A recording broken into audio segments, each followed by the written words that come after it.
कस्तो ठाडो भयो कपाल दामी हुन्छ नि है।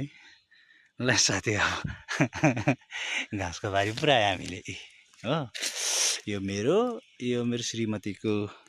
अन्त हामीले च्याउ पनि पायौँ।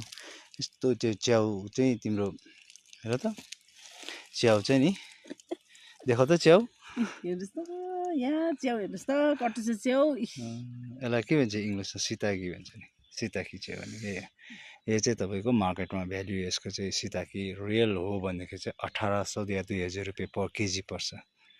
यति साह्रो महँगो चिज हो यो है। तर्साउँदैछ क्या हो यो पहिरोमा हौ ढुङ्गा लडेर आउँदैछ। यस्तो छ है हाम्रो चाहिँ बिजोक छ। हेर्नुहोस् यही घाँस काट्ने यस्तो भिर पारामा आउनुपर्छ। तर यो अब के भन्नु यो प्रकृतिको प्रकोपको कारणले यस्तो भएको है। ल अब हामी लागौँ है। अब घरमा गएर देखाउँछु नि तपाईँहरूलाई के यो अर्को भिडियोमा तपाईँलाई टिपेको पनि देखाउँछु र कति रहेछ त्यो पनि देखाउँछु नि ल।